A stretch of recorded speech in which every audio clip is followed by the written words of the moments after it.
Hello everyone, welcome to Vanshi academy YouTube channel.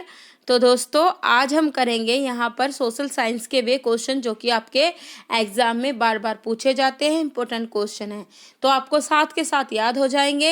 ये question सारे आपके प्रीवियस पेपर में आए हुए क्वेश्चन हैं।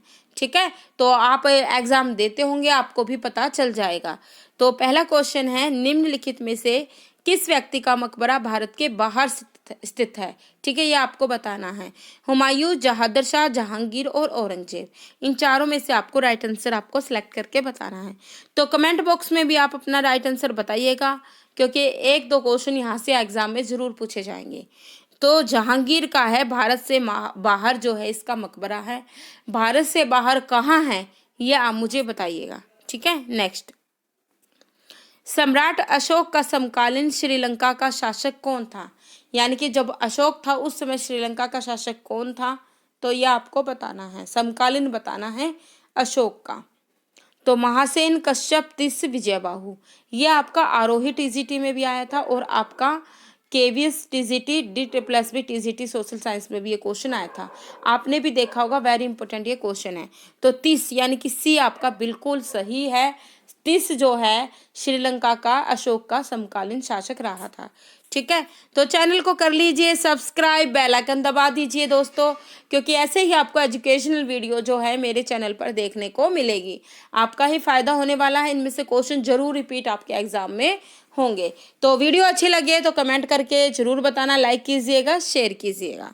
ठीक है, नेक्स्ट क्वेश्चन है, निम्नलिखित में से कौन सा भारतीय संसद का अंग नहीं है। देखो, जो भारतीय संसद मिलकर बनती है उसके 3 अंग होते हैं, तो नहीं आपको बताना है। देखो, राष्ट्रपति, लोकसभा, राज्यसभा, ये जो है भारतीय संसद के अंग है।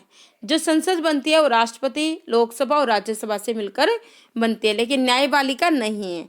तो अगर क्वेश्चन के हिसाब से देखें तो राइट आंसर आ जाएगा आपका बी। ठीक है, नेक्स्ट चलते हैं। प्लीज़ वीडियो को पूरा देखिएगा। ठीक है, क्योंकि क्वेश्चन आपके आने वाले हैं यहाँ से एग्जाम में। बहुत मेहनत करके आपके लिए क्वेश्चन लाए जाते हैं, टाइप किए जाते हैं।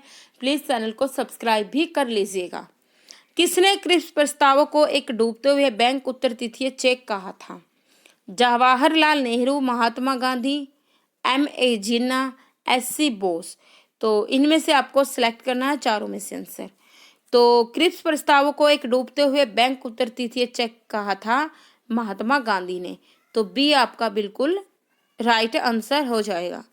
नेक्स्ट क्वेश्चन की तरफ अगर चले तो, निम्नलिखित में से भारत छोड़ो आंदोलन में शामिल नहीं था।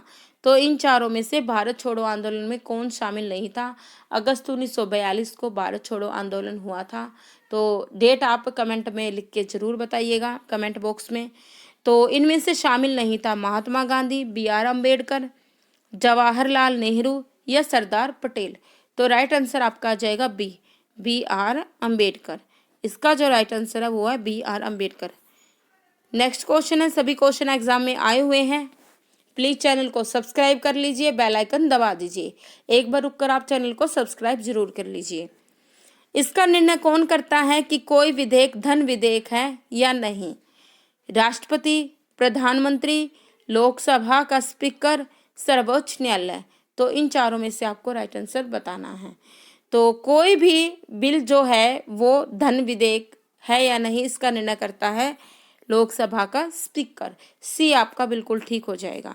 नेक्स्ट, अगर बात करें नेक्स्ट क्वेश्चन की, जो कि 7th क्वेश्चन है, भारत में प्रथम पूर्ण जनगणना हुई थी, या संपूर्ण भी बोल दिया जाता है ना। KVS TGT social science, UP TGT social science में आया हुआ क्वेश्चन है।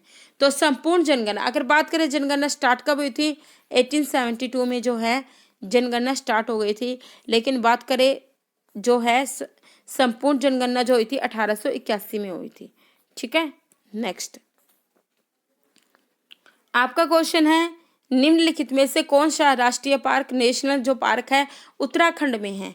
रणथंभौर, सिमलीपाल, काजीरंगा, जो जिम कार्बेट। ठीक है, इनमें से आपको बताना है। तो इसका जो आपको पता, रणथंभौर आपका राजस्थान में, काजीरंगा असम में, सिमलीपाल आप मुझे कमेंट करके बताइएगा। तो जिम कार्बेट जो है वो आपका उत्तराखंड में स्थित है। तो डी बिल्कुल आपका सही हो जाएगा। नेक्स्ट क्वेश्चन की अगर हम तरफ देखें, निम्नलिखित में से कौन सी रबी फसल है? रबी और खरीफ में से क्वेश्चन आपका एग्जाम में अक्सर पूछा जाता है, आपको पता होना चाहिए। जो रबी फसल होती है वो आपके अक्टूबर नवंबर में तो बोई जाती है और मार्च अप्रैल में काटी जाती है। अगर बात करें खरीफ की, वो आपकी जुलाई में मानसून आने पर जो है बोई जाती है और आपकी काटी कब जाती है, ठीक है, तो आपकी अक्टूबर नवंबर में वो काटी जाती है। तो ये आपका इम्पोर्टेंट है, रबी खरीफ से आपका आता ही है क्वेश्चन। तो सरसों जो है ना, इसमें से आपको सरसों, मक्का, सोयाबीन, कपास, इनमें से आपको बतानी है रबी की फसल। देखो रबी की अगर हम जो मेन फसल देखें वो गेहूं है, तो गेहूं छोटा लिखा जाता है तो रबी में आती है, यानी गेहूं के सिमिलर जो भी फसल आती है वो रबी में आती है। खरीफ यानी कि चावल, चावल बड़ा होता है लिखने में तो खरीफ, ठीक है, ऐसे ट्रिक से कर लीजिएगा। तो ए है आपका सरसों, इसका राइट आंसर है। नेक्स्ट, तो प्लीज चैनल को सब्सक्राइब कर लीजिए। नेक्स्ट क्वेश्चन है, दक्षिणी गोलार्ध में चक्रवात में पवन की दिशा क्या होती है? सीधी, तिर्यक, घड़ी की सुई की दिशा के विपरीत या घड़ी की सुई की दिशा में? तो दक्षिण गोलार्ध में जो चक्रवात में पवन की दिशा होती है ना, वो घड़ी की सुई की दिशा के विपरीत होती है। सी आपका बिल्कुल ठीक हो जाएगा, D+B में आया हुआ क्वेश्चन है। नेक्स्ट, निम्नलिखित में से किसको ऋण की शर्तों में शामिल नहीं किया जाता है? अदायगी का स्वरूप, ब्याज दर, सार्थक ऋणधार या बचत? तो चारों में से राइट आंसर आपको बताना है। तो इसका जो राइट आंसर हो जाएगा वो हो जाएगा बचत, ठीक है। नेक्स्ट आपका क्वेश्चन है, इंपॉर्टेंट क्वेश्चन है, उत्पादन का प्राकृतिक प्रक्रम निम्नलिखित में से किसके अंतर्गत आता है? उत्पादन का प्राकृतिक प्रक्रम निम्नलिखित में से किसके अंतर्गत आता है, ये आपको बताना है। औद्योगिक क्षेत्र, तृतीयक क्षेत्र, द्वितीयक क्षेत्र, प्राथमिक क्षेत्र। देखो जो कृषि से जुड़ा है, यानी कि उत्पाद जो होता है प्राकृतिक रूप से उत्पाद जिसका होता है वो आता है प्राथमिक क्षेत्र में आता है, ठीक है। Next, Hindustan socialist Republican association का गठन किसने किया था? हिंदुस्तान सोशलिस्ट रिपब्लिकन एसोसिएशन का गठन किसने किया था? भगत सिंह, लाला लाजपत राय, रविंद्रनाथ टैगोर या जिन्ना? तो आपका जो इसका राइट आंसर हो जाएगा वो हो जाएगा A, Bhagat Singh. Bhagat Singh, Hindustan socialist republic association का गठन किया था भगत सिंह ने, ठीक हो, जिनको 23 मार्च 1931 को फांसी जो है दे दी गई थी अंग्रेजों के द्वारा। हमारे क्रांतिकारी थे, हमारे शहीद रहे हैं, हमारे शहीद हैं भगत सिंह, ठीक है। तो नेक्स्ट चलते हैं, वीडियो को ज़्यादा से ज़्यादा शेयर कीजिएगा, पसंद आए तो ज़रूर ही इसको लाइक कीजिएगा। नेक्स्ट है हमारा, poverty and un British rule पुस्तक के लेखक कौन है? ये क्वेश्चन आपका बहुत बार एग्जाम में रिपीट होता है। ये आपका पीजीटी हिस्ट्री में भी आता है, टीजीटी सोशल साइंस में भी ये क्वेश्चन जो है ये कवर करता है, इंपॉर्टेंट क्वेश्चन है। तो poverty and un British rule पुस्तक के जो लेखक है जिन्होंने लिखी थी, लाला लाजपत राय, भगत सिंह, दादा भाई नारोजी, बाल गंगाधर तिलक। तो इसमें से जो बिल्कुल सही है वो आपका दादा भाई नारोजी है। सी आपका बिल्कुल ये सही आंसर हो जाएगा इस क्वेश्चन का। नेक्स्ट चले, भारत का एकमात्र सक्रिय ज्वालामुखी द्वीप पर स्थित है। किस द्वीप पर जो है भारत का एकमात्र बोला है, एकमात्र है ना सक्रिय ज्वालामुखी, तो बैरन द्वीप, लक्षद्वीप, नील, हेविलोक। वेरी इंपॉर्टेंट क्वेश्चन है आपका, ये एग्जाम में आया है। तो जिन जिन स्टूडेंट्स ने वेरियस एग्जाम में ये क्वेश्चन देखा प्लीज कमेंट बॉक्स में लिखकर बताना, ठीक है। सारे ही क्वेश्चन आपके इंपॉर्टेंट हैं, आपने देख भी लिए होंगे। तो अगर चैनल को सब्सक्राइब करते हो, ऐसे ही आपको बहुत सारी वीडियो मेरे चैनल पर देखने को मिलेगी। तो बैरन द्वीप में एकमात्र भारत का सक्रिय ज्वालामुखी है, बैरन द्वीप में, बैरन द्वीप में, साथ के साथ आपको याद भी हो जाएगा। नेक्स्ट क्वेश्चन की तरफ अगर हम चले, भारत में चक्रवात से सर्वाधिक प्रभावित राज्य है, चक्रवात से सर्वाधिक प्रभावित राज्य इसमें पूछा, very important question. Odisha, Tamil Nadu, Madhya Pradesh, Kerala. तो इसका जो बिल्कुल सही आंसर हो जाएगा वो हो जाएगा ओडिशा, ए आपका बिल्कुल सही आंसर हो जाएगा। नेक्स्ट क्वेश्चन की तरफ चले, 73वां जो संविधान संशोधन है ना, 73वां संविधान संशोधन वो किससे संबंधित है? इन चारों में से बताना, वेरी इंपॉर्टेंट क्वेश्चन। केंद्रीकृत सरकार, पंचायती राज, प्रशासनिक निकाय, ग्रामीण आवास एवं पेयजल, ठीक है। तो ये आपका हो जाएगा पंचायती राज से, ठीक है, पंचायती राज से आपका संबंधित है। नेक्स्ट चलते हैं। निम्नलिखित में से बाबर ने सबसे पहले तोप खाने का इस्तेमाल किया। TGT social science UP TGT social science में आया हुआ क्वेश्चन है। आपको बताना है बाबर ने सबसे पहले तोप खाने का इस्तेमाल किस युद्ध में किया था। वो हुआ था आपका 1526 में, ठीक है, 1526 में हुआ था।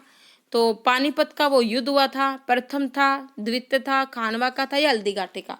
तो ये आपका श्योर है कि वो पानीपत का युद्ध था, सभी को पता चल गया होगा।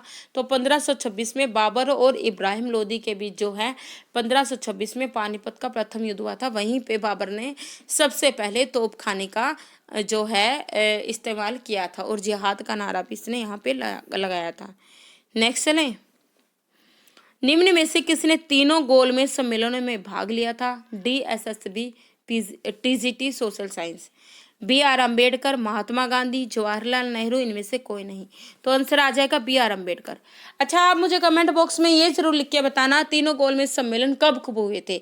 गोलमेज सम्मेलन से क्वेश्चन आपका एग्जाम में जरूर पूछा जाता है। ये वेरी इंपॉर्टेंट जो है क्वेश्चन है, गांधी अरविंद समझौते से भी पूछा जाता है। तो आप मुझे कमेंट बॉक्स में जरूर लिख के बताइएगा कि तीनों गोलमेज सम्मेलन कब हुए थे, ठीक है। जो तैयारी करते हैं सीरियस लेते हुए जरूर बताएंगे। तो BR अम्बेडकर, ठीक है। पूरी वीडियो देखिएगा, प्लीज चैनल को सब्सक्राइब कर लीजिएगा। नेक्स्ट, क्योटो सम्मेलन का संबंध था। क्योटो सम्मेलन का संबंध था